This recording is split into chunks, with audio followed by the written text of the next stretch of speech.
Hello, I'm Philip Stoughton. I'm here at Electronica 2024, and I'm joined by Nirmal from Aimtron. Thanks for joining me. Pleasure to talk to you. It's a pleasure to be here, Phil. Thank you. Start with a quick introduction to yourself. Sure. Recently joined Aimtron. What's your role there? Recently, as of 2012, yeah. Okay, so 10 years, 12 years ago. Yes. So I'm a part of the ownership family, the original ownership family. Mukesh Vasani, the founder. I'm second generation to that. So Okay. I had the pleasure of seeing Aimtron since it was a baby grow up as I grew up. Ah, fantastic. That's exciting. And most recently, that baby has grown up considerably, and you went through the IPO, which was very successful. Yes. Tell me a bit about why you think it resonated so much and why you think investments in manufacturing in India are so important right now. Let me start with the first part of that question, which is why I feel that the IPO was so successful.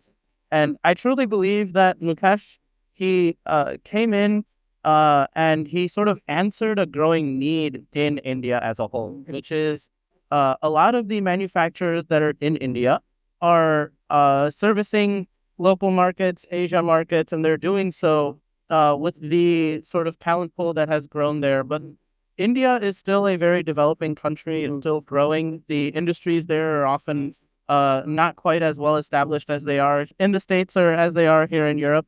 And so the advantage that you get with learning, India has not quite had enough time to reach that maturity. Yeah. So having established those processes in the U.S., having established quality controls in the U.S., and then bringing those processes here, meeting U.S. customer demands on Indian soil, has really, really differentiated our abilities and our capabilities from the other manufacturers that you would find within India. Yeah, and that would really resonate with respect to. And interestingly, that's something that has been a cornerstone of the business, the idea of developing talent. And I think when you look at India as a manufacturing geography, you need to know that talents, they're not just graduates that have maybe the university skills, but real manufacturing knowledge. Absolutely. And it's funny that you mentioned that. One of Mukesh's frustrations with sort of education, not just in India, but all around the world, is academia has gotten really good at teaching very specific concepts. But in regards to the practical skills that the industry requires, academia has not quite found the ways to impart them as good as industry has, right? So far, they haven't found a way to teach that's better than just doing the work. And so Mukesh has started skill development training both in the U.S. and across India. One as a talent search, because that's when you really see who the rising stars are. But more altruistically, just because he didn't really have access to good educational resources growing up. The schools in his village only went up to around the 4th grade. And then after that, he had to go to another village. He had to walk for quite a distance in order to receive just a basic education. And so the unavailability of education in a lot of places in India sort of drove him to create that foundation. And developing that talent is something that is still very important to him to this day. Yeah, and it's important to the country, but it's important to the business as well. I think your footprint absolutely fascinates me. Having a facility in the US and having a facility in India just seems incredibly smart at the moment. We're clearly going through a geopolitical stage of protectionism in markets, particularly in the US. We're going to see more tariffs, but particularly more tariffs on China, which push people out of China, perhaps into India. But having both India and the US, it really does make a lot of sense. Yeah, and geopolitically, it's not just the tariffs that are going to cause a lot of these issues. There's a very famous geopolitical strategist by the name of Peter Zion. If you ever get a chance to read up on his stuff. And one of the things that I've learned from him is that China and a lot of these well-established manufacturing hubs right now throughout China, Japan, countries like that, they're going to be struggling in population over the next 10 years or so.